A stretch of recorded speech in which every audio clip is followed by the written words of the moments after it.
예, 우리 같이 인사 나누겠습니다. 일주일 동안 애쓰셨습니다. 예, 은혜 받고 돌아갑시다. 예, 이 시간에는 요한복음 5장 19절 말씀 읽었습니다. 은혜 받을 말씀의 제목은 예수님께서 일하시는 원칙입니다. 예수님께서 일하시는 원칙. 우리가 잘 아시는 바와 같이 모세가 120년을 살았습니다.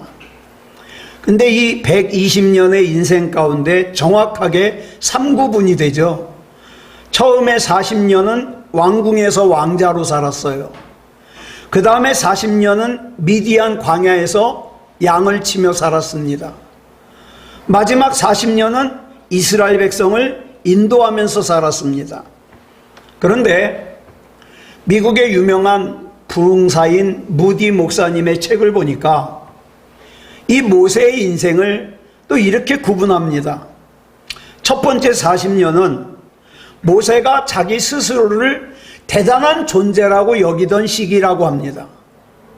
그도 그럴 것이 태어나기는 히브리 노예의 자식으로 태어났지만 애굽 공주의 양자가 돼가지고 애굽 왕궁에서 최고의 교육을 받았을 뿐만 아니라 왕자의 칭호에 걸맞는 권력도 쥐었거든요. 이와 같은 상황 속에서 모세가 자기 자신을 대단하다고 생각하는 것 전혀 이상한 거 아니에요. 물론 모세는 하나님을 알고 있습니다. 젖 먹을 때 엄마가 계속 알려줬기 때문에 하나님을 알고 있어요. 자기가 하나님의 백성이라는 것도 알고 있어요. 그렇지만 자기가 지금 가진 게 대단하기 때문에 굳이 하나님 찾을 필요가 없는 거죠. 그러니까 이와 같은 상황 속에서 모세는 자기 자신을 대단하다고 생각하는 거예요. 그런데 문제가 생겼어요. 자기 자신이 너무 대단하다 보니까 하나님과 관계가 없어요. 하나님과. 이미 내가 가지고 있는 힘, 지식, 권세로 내 인생의 앞에 있는 문제 다 해결할 수 있을 것 같거든요. 그러니까 하나님을 부를 필요도 없고 하나님 앞에 기도할 필요도 없어요. 따라서 모세가 왕궁에서 살았던 40년의 세월은 비록 육체적으로는 부귀영화를 누리고 있었을지 모르지만 영적으로는 하나님과 단절된 어둠의 시기예요. 죄악의 시기예요. 죽음의 시기예요.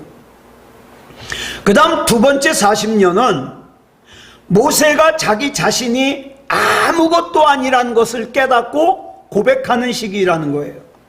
이 기간 동안 모세의 신분은 미디안 광야의 한낱 양치기에 불과해요. 모세에게 있어서 애굽 왕궁에서의 삶이 최고 절정의 삶이었다면 미디안 광야에서의 삶은 인생의 가장 밑바닥의 삶이었다고 할 수 있죠. 미디안 광야에서 살 때 모세의 소유는 아무것도 없어요. 모세가 치는 양도 다 장인 이드로 거예요. 그저 미디안 처녀와 결혼해가지고 처갓집에 얹혀 사는 더부살이 인생이에요. 더 한심한 것은 이 모세의 장인 이드로가 성경에는 이방 제사장이라고 나왔지만 쉽게 말하면 남자 무당이에요. 남자 박수무당. 그래 얼마나 불편했겠어요. 이런 상황에서 굳이 모세가 가진 것이라고는 하나예요. 양칠 때 쓰는 마른 막대기. 이와 같은 처절한 인생 속에서 여러분 못 살다가 못 살면 충격이 덜해요. 근데 잘 살다가 못 살면 충격이 커요. 그러니 애굽의 왕자로 살던 모세가 미디안 광야에서 양치기로 살면서 얼마나 절망이 컸겠습니까? 분노가 컸겠어요. 좌절감이 컸겠어요. 상실감이 컸겠어요. 그러나 그 미디안 광야에서 1년, 2년 이렇게 시간이 흘러가면서 40년 동안에 모세가 뭘 깨달았느냐? 자긴 그동안 자기가 대단한 사람인 줄 알았는데 나라는 사람은 아무것도 아니구나. 실상을 깨달았어요. 그래서 시편 90편이 모세가 쓴 시편이거든요. 모세는 이 시편 90편에서 자기의 깨달음을 이렇게 고백하고 있어요. 먼저 4절 볼까요? 시작. 주의 목전에는 천년이 지나간 어제 같으며 밤의 한순간 같을 뿐임이니이다. 5절 하반절 줄친 것만 보겠습니다. 시작. 그들은 잠깐 자는 것 같으며 아침에 돋는 풀 같으니이다.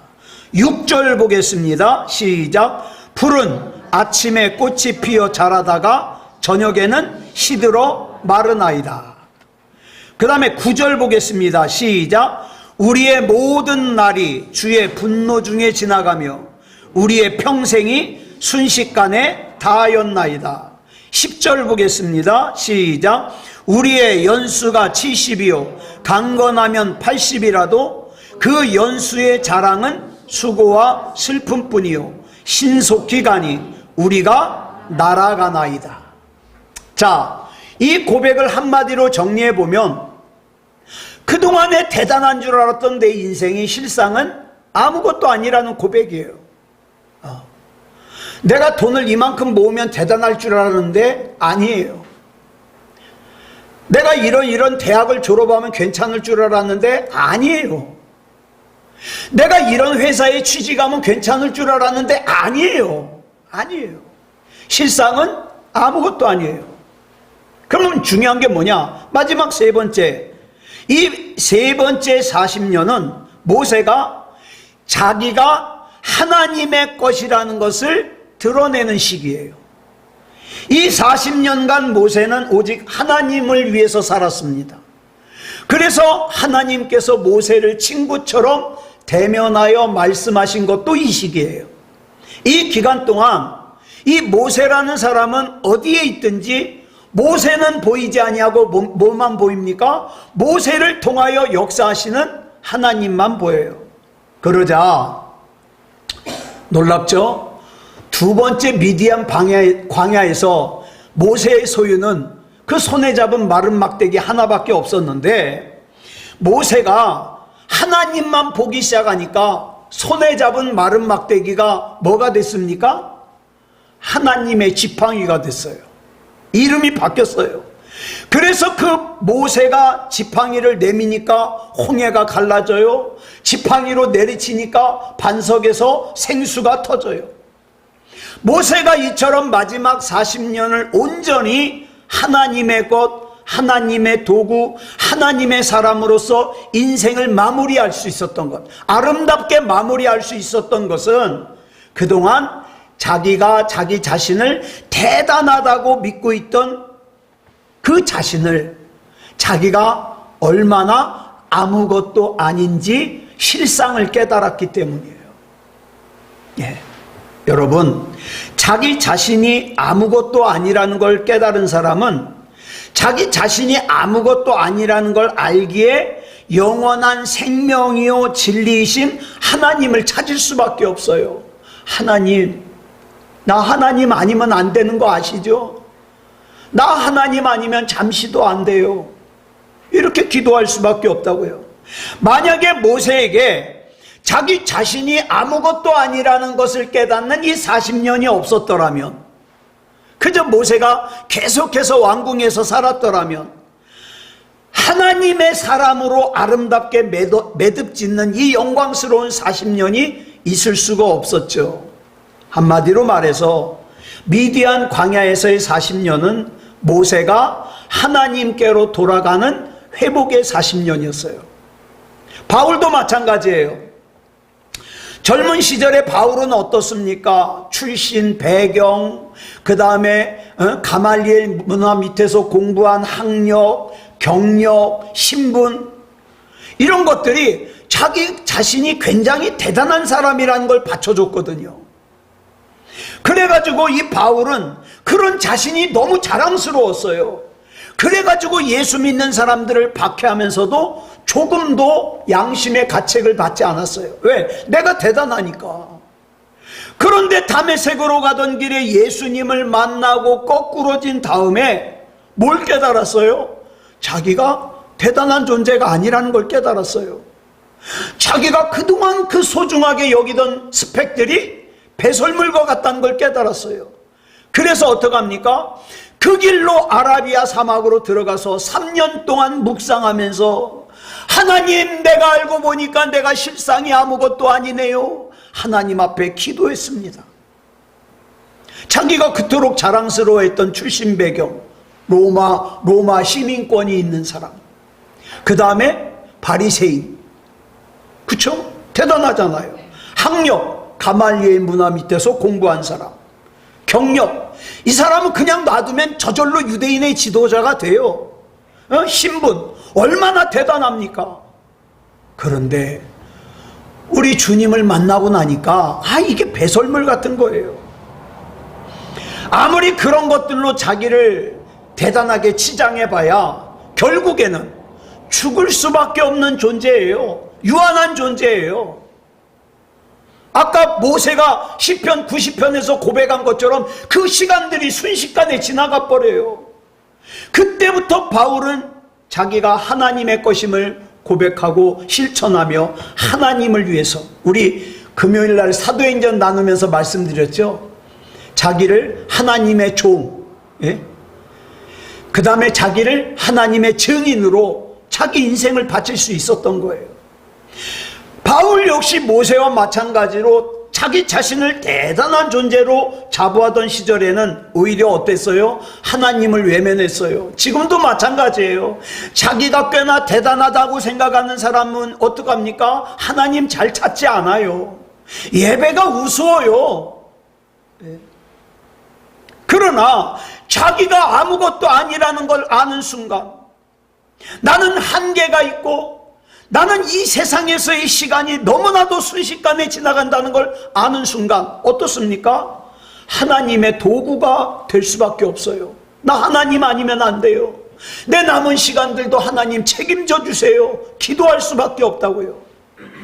여기서 우리는 죄가 뭔지를 깨달을 수 있어요. 죄를 헬라어로 하마르티아라고 그러는데 그 뜻이 뭐냐? 관역을 벗어났다는 거예요. 영원한 진리요 생명이신 하나님으로부터 벗어나서 돈이 내 인생의 최고야, 사람이 내 인생의 최고야, 이렇게 생각하는 사람들은 관역을 벗어난 거예요. 죄예요. 여러분, 자기가 대단하다는 사람 치고 하나님 찾는 사람 없어요. 그래서 이들은 하나님이 요구하시는 길을 가는 것이 아니라 어떤 길을 갑니까? 자기 욕망을 이루는 길을 가요. 교회 다니는 사람들 중에서도 마찬가지예요. 여러분, 교회 다니면서도 자기가 더 중요한 사람은요, 하나님이 요구하시는 길 안 가요. 자기 욕망을 이루는 길을 가요. 기도도 다 자기 욕망을 이뤄요. 하나님, 넓은 집에서 살게 해주세요. 늙어 죽을 때까지 건강하게 해주세요. 돈 좀 많이 벌게 해주세요. 내 자식놈 잘 되게 해주세요. 맨 이런 것만 기도해요. 자신들은 다른 사람들과 다른 대단한 사람이기 때문에 난 내 스스로 모든 문제를 해결할 수 있다고 생각해서 어떻게 해요? 착각해요. 착각. 그럼 반대로 여러분, 내가 하나님을 믿는다 그럴 때 하나님을 믿는 게 뭐예요? 여러분, 하나님 믿으시잖아요. 하나님을 믿는다는 게 뭐예요? 하나님과 관계가 친밀해지는 게 하나님 믿는 거예요. 여러분, 아무리 교회 자주 왔다 갔다 해도 하나님과 친하지 않은 사람은 하나님 믿는 게 아니에요. 그러면 하나님을 믿는다, 하나님과 친하게 된다, 이게 뭐겠습니까? 내가 늘 하나님 불러요. 내가 늘 하나님과 대화해요.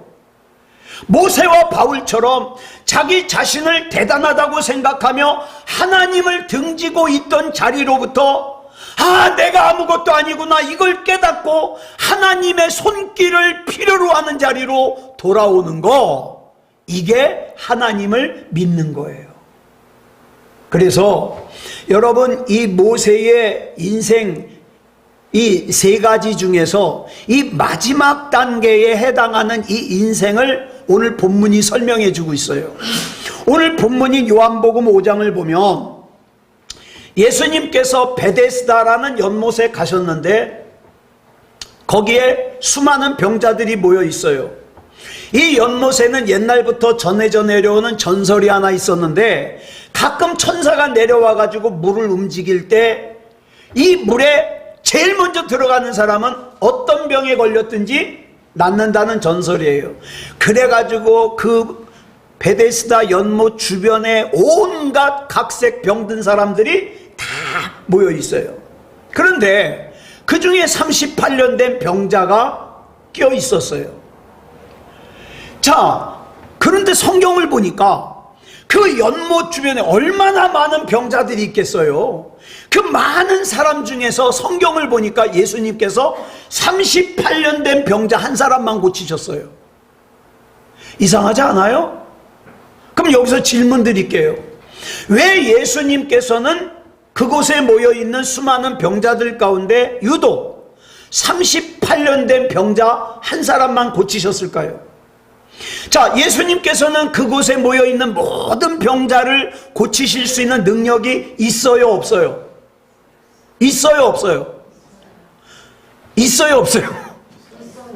뭐 제가 믿기론 있어요. 여러분 자신이 없으니까 제가 믿기론 있어요, 확실하게. 그런데 왜 38년 된 병자 한 사람만 고치셨냐 이 말이에요. 그 답을 오늘 본문 요한복음 5장 19절이 대답을 해주고 있어요. 같이 읽어볼까요? 시작. 그러므로 예수께서 그들에게 이르시되 내가 진실로 진실로 너희에게 이르노니 아들이 아버지께서 하시는 일을 보지 않고는 아무것도 스스로 할 수 없나니 아버지께서 행하시는 그것을 아들도 그와 같이 행하느니라.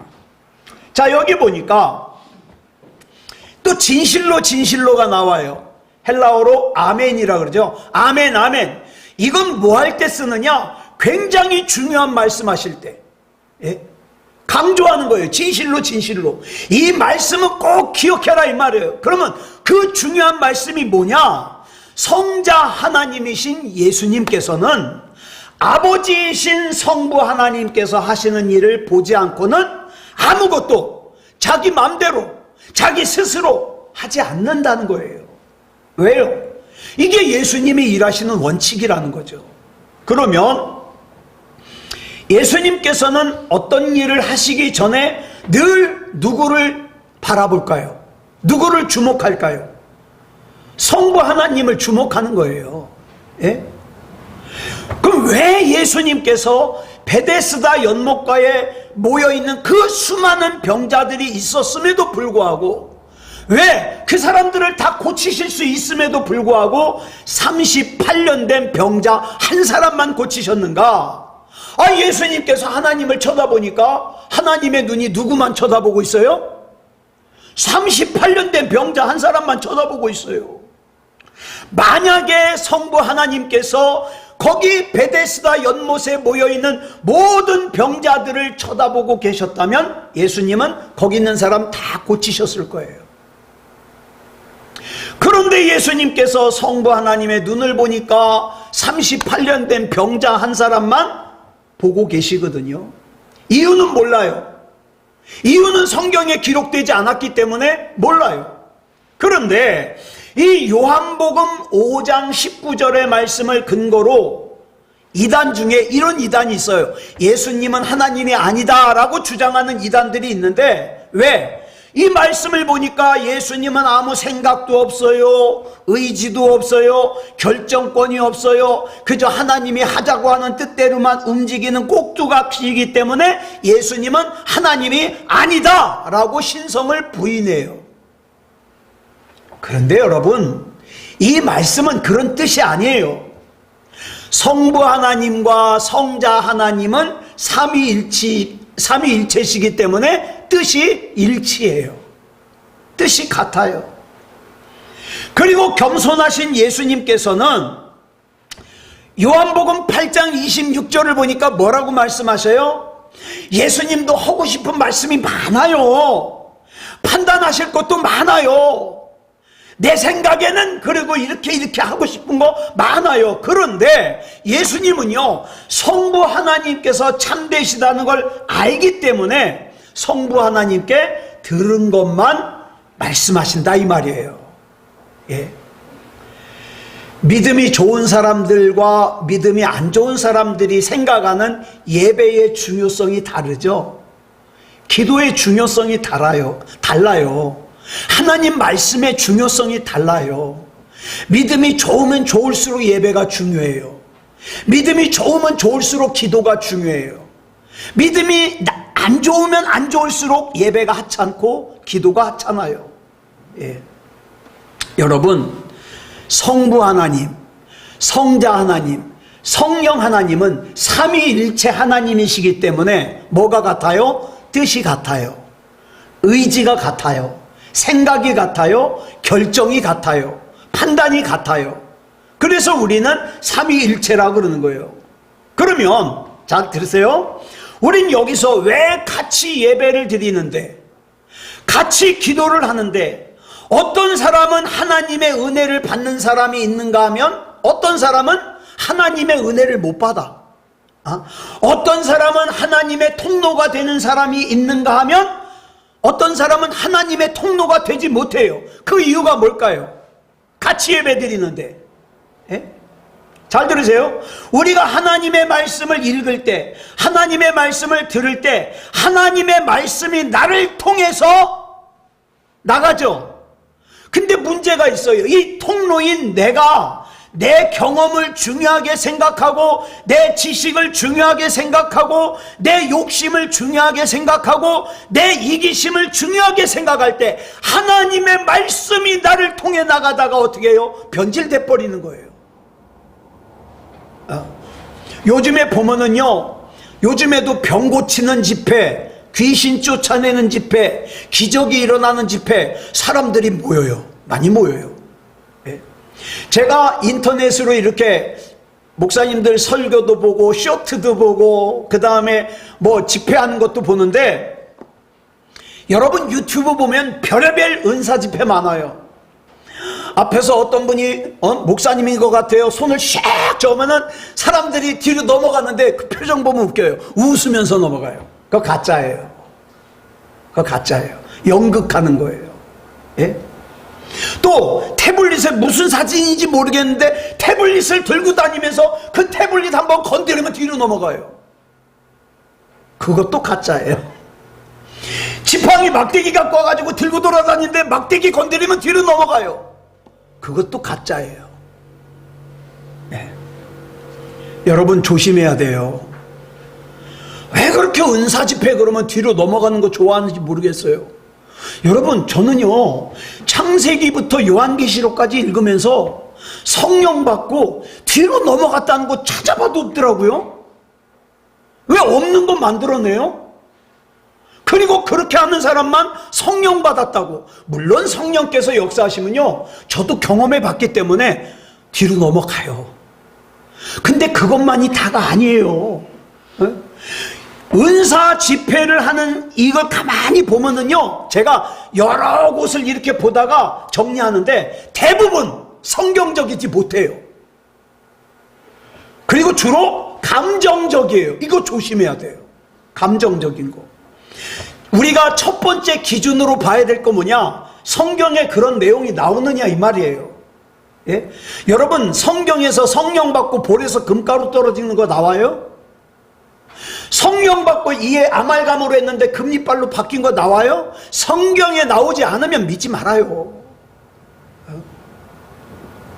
진짜 중요한 것은 내가 뒤로 넘어가는 것이 아니라 내가 성경적으로 하나님을 보고, 내가 성경적으로 하나님의 음성을 듣고, 내가 성경적으로 하나님의 뜻을 아는 게 중요해요. 근데 마지막 때에는 그걸 방해하는 것들이 너무 많아요. 심지어는 교회가 방해해요. 여러분, 교회라고 다 믿지 마세요. 요즘에요, 우리나라에도 동성애 인정하는 교단이 더 많아요. 예? 우리는 하나님의 뜻이 뭔지를 알기 위해서 먼저 하나님을 봐야 돼요. 하나님의 말씀을 봐야 돼요. 그리고 하나님의 음성을 들어야 돼요. 이것이 예수님의 삶의 원칙이라 이 말이에요. 예수님께서는 하나님을 보고 하나님의 음성을 들으셨습니다. 성자 하나님이심에도 불구하고 나도 하나님인데 내가 왜 꼭 하나님을 아버지 하나님을 봐야 돼? 그러지 않고 성자 하나님이심에도 불구하고 하나님을 보셨어요. 그렇다면 그 예수님을 따르는 그리스도인이라는, 그리스도에게 속한 사람이라는 저와 여러분의 삶의 원칙도 그래야 되지 않겠습니까? 우리 역시 내 생각대로, 내 마음대로, 내 계획대로 사는 것이 아니라 하나님의 얼굴을 보고 하나님의 음성을 들으며 하나님의 뜻을 깨달아야 되지 않겠어요? 그러면서 본문 38절에서 결론적으로 이렇게 말씀하셔요. 시작. 나는 내 아버지에게서 본 것을 말하고 너희는 너희 아비에게서 들은 것을 행하느니라. 여러분, 이 말씀 굉장히 중요해요. 여기 보면 예수님께서는 내 아버지 성부 하나님에게서 직접 본 것을 말해요. 예수님은. 그런데 바리새인과 서기관들은 그들의 조상 대대로 들은 율법을 행하고 있어요. 뭐가 더 맞아요? 저는 미국을 한 번도 가본 적 없어요. 그런데 제가 미국에 대해서 들은 건 있지 않겠습니까? 그런데 어떤 사람은 미국에서 직접 살다 왔어요. 둘이 얘기를 해요, 저랑. 야, 미국이 이렇다며? 미국에서 살다 온 사람이, 아니야, 미국 그렇지 않아. 아우, 미국은 뭐 길도 금으로 깔려 있다며. 미국은 모든 게 다 살기 좋다며. 아니라니까, 한국이 더 좋아. 에이, 거짓말. 내가 아는 미국은 살기 좋던데. 누구 말이 맞을까요? 미국에 대해서 듣고 아는 사람이 맞을까요? 미국에서 직접 살다 온 사람이 맞을까요? 누가 맞아요? 살다 온 사람이 맞아요. 자, 하나님의 말씀을 직접 들은 예수님이 맞아요? 하나님이 아주 구약시대 때 내려준 율법을 갖다가 조상 대대로 들어서 한 바리새인 율법사 서기관이 맞아요? 말할 것도 없죠. 예수님이 맞지요. 그러니까 여기서 예수님께서 계속해서 하시는 말씀이 뭐냐? 요한복음 12장 49절로 50절을 보니까 이렇게 말씀하시는 거예요. 내가 내 자의로, 내 생각, 내 판단을 말한 것이 아니요. 그렇죠? 예수님의 생각 말한 게 아니에요. 그럼 뭘 말하셨냐? 나를 보내신 아버지께서 내가 뭐 할 것을, 말할 것과 이룰 것을, 내가 뭘 말해야 될까? 내가 뭘 당부해야 될까? 그것을 친히 뭐 하셨어요? 명령하여 주셨어요. 성부 하나님의 말씀은 부탁이 아니에요. 권유가 아니에요. 예? 그래서 이 시간 강단에서 여러분들에게 하나님의 말씀을 전할 때에는 쓸데없는 잡소리가 섞이면 안 돼요. 그걸 염두에 두고 말씀을 전해드리는 거예요. 그러면 하나님의 명령인데 그 하나님의 명령 앞에서 우리는 어떻게 해야 되냐? 그 다음 같이 읽어볼까요? 시작. 나는 그의 명령이 영생인 줄 아노라. 그러므로 내가 이르는 것은 내 아버지께서 내게 말씀하신 그대로니라 하시니라. 아멘. 하나님께서 말씀하신 그대로 이루실 것을 알고 믿으며 그 말씀의 결국이 구원이요 영생이라는 것을 예수님은 알고 있고 그걸 전하는 거예요. 그래서 예수님도 하시고 싶은 말씀이 많지만 성부 하나님께서 명령하신 것에 순종한다 이 말이죠. 이것이 계속해서 나타나는 예수님의 삶의 모습이에요. 이렇게 무슨 일을 하기 전에 아버지를 주목하는 것이 예수님의 삶의 원칙이라면, 다시 한번 강조할게요. 예수님을 믿는다고 하는 우리가, 예수님을 닮아간다는 우리가 이런 삶을 살아야 되지 않겠습니까? 그러기 위해서 하나님 말씀을 봐야 된다는 거예요. 많은 사람들이 생각하기를 내가 예배 시간에 예배 드리다가 잠깐 마음이 울컥했다. 예? 또 내가 예수님 하고 잠깐 생각했다. 그걸 내가 주님과 교제하는 걸로 생각해요. 아니에요. 내가 하나님과 교제한다는 건 뭐냐? 감정적인 것만 있는 게 아니라 늘 하나님께 세세하게 말씀드리고 간섭을 받는 거예요. 하나님의 간섭을 받아야 돼요. 이것이 훈련되어야만 하나님의 음성을 들을 수 있어요.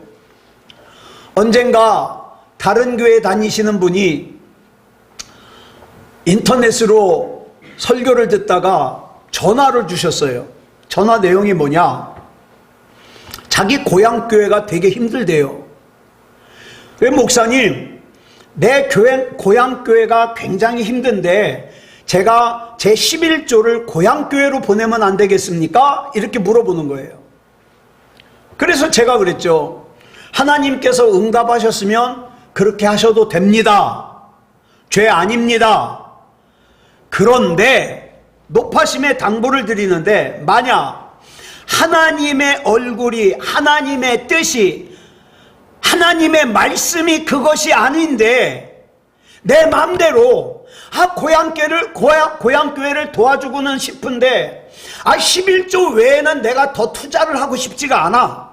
그래서 내 11조로 구제금 대신해서 고향교회에다가 보낸다면, 하나님의 뜻이 아닌데도 보낸다면, 잘못하면 성도님의 물질의 통로가 막힐 수 있으니까 신중하셔야 됩니다. 이렇게 말씀드렸어요. 구제는 하고 싶은데 11조 외에 구제금을 떼는 게 아까워. 그래서 11조도 내고 구제금 생생도 내고, 이 잘못된 선택을 할 수가 있다 이 말이에요. 그래서 우리는 하나님을 바라봐야 되고 하나님의 음성을 들을 수 있어야 돼요. 이것이 하나님과 교제하는 겁니다. 그렇다면 하나님과의 교제를 어떻게 할까? 하나님의 음성을 어떻게 들을까? 두 가지인데, 하나님의 말씀을 묵상하는 것과 기도하는 걸 통해서 하나님과 교제하고 하나님의 음성을 듣습니다. 예수님께서 무슨 일을 하기 전에 이렇게 하나님을 바라보고 하나님을 주목하는 인생을 살았더니 또 하나님께서 명령하여 주시는 말씀을 증거했더니 어떤 일이 벌어졌습니까? 마가복음 1장 27절을 보니까 예수님의 말씀을 듣는 사람들이 이렇게 말하죠. 줄친 것만 시작. 이는 어찌미냐? 권위 있는 새 교훈이로다. 예수님의 말씀이 저 말만 잘하는 바리새인이나 서기관 이런 사람들과 같지 않다는 거예요. 그럴 수밖에 없는 것이, 예수님은 직접 보고 직접 경험하고 직접 명령받은 것을 증거하시잖아요. 이 바리새인이나 서기관들처럼 조상 대대로 들은 걸 얘기하지 않잖아요. 이렇게 예수님께서 직접 보고 경험하신 하나님의 말씀을 선포하니까 예수님께서 말씀하실 때 귀신이 떠나갔습니다. 병자가 일어났습니다. 기적이 일어났습니다. 그러면 보자고요. 여러분 지금 기적이 필요하면 이창원 목사만 보지 마세요. 저나 여러분이나 똑같아요. 그러면 우리 어떻게 해야 되느냐? 이 원리를 우리에게도 똑같이 적용해야 돼요. 우리도 다른 사람들에게서 대대로 들어서 아는 말씀이 아니라 내가 하나님의 말씀을 깊이 묵상하다 하나님을 만나고 하나님께서 나에게 하시는 말씀을 직접 듣고 그 직접 명령하신 말씀에 내가 순종할 때에 나를 통해서 나가는 그 말씀이 사람들의 마음을 만져주고 죽어가던 영혼이 살아나고 상한 영혼이 치유되고 병자가 고침받고 귀신이 떠나가고 기적이 나타나는 거예요. 여러분 지금 시대에 기적이 있습니까? 없습니까? 있습니다. 있어요. 그러니까 우리가 기적이 있는 인생을 살아야 되겠죠. 마태복음 25장을 보면 하나님께서 양과 염소로 구분하십니다. 양과 염소. 그런데 먼저 히브리서 9장 27절을 보면 사람이요 한 번 죽는 건 정해진 거예요. 저와 여러분 다 죽어요. 죽어. 근데 문제가 있어요. 그 후에 심판이 있어요. 하나님의 심판이. 근데 이 심판이 뭐냐? 양과 염소로 나눠지는 거예요. 양과 염소로. 문제는 양과 염소로 나눠지기만 하는 것이 아니라 마태복음 25장 46절을 보니까 그들이 누굽니까? 예? 염소. 예수님을 구주로 영접하지 않은 염소는 영벌에, 영원한 벌에, 지옥에 들어가요. 그리고 의인들은 예수님을 구주로 영접한 양이죠, 양. 이 양은 영생에 들어간다 그랬어요. 그런데 우리는 사는 게 너무 바빠서 분명히 천국과 지옥이 있다는 것도 알겠고 마지막 때에 하나님의 심판 앞에서 양과 염소로 구분된다는 것도 알겠는데 지금 내가 그걸 신경 쓰기에는 너무 바쁘다는 거예요. 바보예요. 진짜 중요한 거 놓치고 사는 바보예요. 마태복음 25장 32절을 보니까 줄친 것만 보겠습니다. 시작. 모든 민족을 그 앞에 모으고 한 사람도 예외가 없어요. 한 사람도 빠짐없이 하나님 앞에서 평가를 받고 분류되는 날이 반드시 온다. 근데 지난 시간에 말씀드렸죠. 구원받을 사람이 많아요, 적어요? 적어요. 적어도 무지 적어요. 무지 적어. 그러면 주님께서는 어떤 기준으로 평가하시고 심판하시고 구분하실까? 두 가지 평가 기준이 있어요. 마태복음 25장에 보니까 첫 번째 평가 기준이 뭐냐? 하나님과의 인격적인 관계예요. 마태복음 25장 35절부터 36절까지 보겠습니다. 시작. 내가 줄일 때에 너희가 먹을 것을 주었고 목마를 때에 마시게 하였고 나그네 되었을 때에 영접하였고 헐벗었을 때에 옷을 입혔고 병들었을 때에 돌보았고 옥에 갇혔을 때에 와서 보았느니라. 이 말씀은 양으로 분류된 사람들에게 하신 말씀이에요. 반대로 염소로 분류된 사람들에게 하신 말씀이 25장 42절로 43절에 나와요. 시작. 내가 줄일 때에 너희가 먹을 것을 주지 아니하였고 목마를 때에 마시게 하지 아니하였고 나그네 되었을 때에 영접하지 아니하였고 헐벗었을 때에 옷 입히지 아니하였고 병들었을 때와 옥에 갇혔을 때에 돌보지 아니하였느니라 하시니. 이 내용을 반복해서 성경에 기록하고 있는 이유는 성경이 이 내용을 중요하게 강조하고 있다는 거예요. 그러니까 첫 번째 분류 기준이 뭐냐? 내가 얼마나 하나님과 친하냐 이 말이에요. 하나님과의 친밀성으로 분류하셔요. 근데 하나님과 친밀하다, 이게 좀 막연하잖아요. 이게 두 번째 분류 기준이 뭐냐? 이웃 사랑이에요. 마태복음 25장 40절 보겠습니다. 시작. 임금이 대답하여 이르시되 내가 진실로 너희에게 이르노니 너희가 여기 내 형제 중에 지극히 작은 자 하나에게 한 것이 곧 내게 한 것이니라 하시고. 우리는 흔히 신앙생활 그러면 뭐만 생각합니까? 이렇게 예배 드리는 거, 기도하는 거, 성경 보는 거, 찬양하는 거, 이런 것만 생각해요. 근데 예수님은 아니라는 거예요. 모두 신앙생활이에요. 지극히 작은 자 하나에게 하는 거. 그럼 여기서 말하는 지극히 작은 자가 누굴까요? 그냥 눈에 보이기에 초라한 사람이면 지극히 작은 자예요? 그럴 가능성이 크죠. 근데 그렇게 말할 수 없어요. 그럼 지극히 작은 자가 누구냐? 지금 내 눈에 보이지 않는 외로움, 상처, 아픔, 그런 거 가지고 있는 사람이 지극히 작은 자예요. 해결되지 않는 답답함, 그쵸? 나 이렇게 사느니 차라리 죽었으면 좋겠어. 답답함. 하나님께서 지금 이런 사람을 바라보신다고요.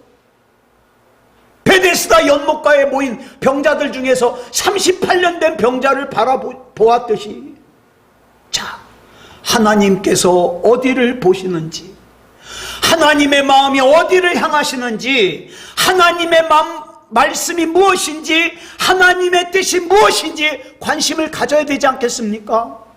그런데 거기에는 관심이 없지. 그저 나만 천국 가면 돼, 나 하나 잘 먹고 잘 살면 돼, 나만 걱정 없이 살면 돼, 그러면서 예배 드리고 신앙생활하고 이게 내 신앙생활이 잘하는 거다 생각하면 오산이다. 다시 말씀드려요. 나더러 주여 주여 하는 자마다 다 천국에 들어갈 것이 아니다. 아버지의 뜻대로 하는 자라야 천국에 들어간다. 아버지의 뜻이 뭔지를 알아야죠. 이걸 알려면 아버지를 바라봐야죠. 하루를 시작할 때 하나님의 뜻이 뭔지 깨닫게 하시고 하나님의 뜻대로 살게 해 주시옵소서. 하루를 마무리할 때 하나님, 내가 오늘도 내 맘대로 산 거 용서하여 주시고 내일은 좀 더 하나님과 친밀하게 살 수 있도록 인도해 주시옵소서. 기도하게 되죠. 사랑하는 여러분, 아무쪼록 하나님께서 지금 어디를 바라보시는지 보자고요. 하나님의 마음이 어디를 향하고 있는지 보자고요. 하나님의 말씀이 무엇인지, 하나님의 뜻이 무엇인지 관심을 두자고요. 네. 이렇게 해서 예수님께서 일하시는 원칙, 나도 그 원칙을 따라 사는 진짜 그리스도인이기를 그리스도 예수님의 이름으로 축복합니다. 기도하겠습니다. 사랑의 아버지 하나님, 감사합니다. 하나님의 은혜 가운데 여기까지 왔습니다. 근데 여기에서 만족 안 할랍니다. 하나님과 더 친밀해지기 원합니다. 하나님의 뜻을 더 잘 알고 하나님의 눈길이 어디를 향하시는지도 더 잘 알고 내가 조금이라도 더 하나님을 기쁘시게 하는 일에 쓰임받고 싶습니다. 하나님, 인도해 주시옵소서. 우리 새소망교회 성도들, 앞으로 남은 시간들이 얼마가 될지 알 수 없으나 하나님, 그 시간이 찰 때까지 절대로 누워서 시간을 보내는 일이 없게 하여 주시고 건강한 몸 가지고 하나님 앞에 귀하게 쓰임받다 하나님 나라 가게 해 주시옵소서. 그러기 위해서 하나님의 마음을 알아야 되겠습니다. 하나님의 뜻을 알아야 되겠습니다. 하나님의 마음이 있는 곳에 내 마음도 있고 하나님의 손길이 있는 곳에 내 손길도 있기를 원합니다. 하나님, 책임져 주시옵소서. 모든 것 맡겨드리오며 그리스도 예수님의 이름으로 감사하며 기도드렸사옵나이다. 아멘.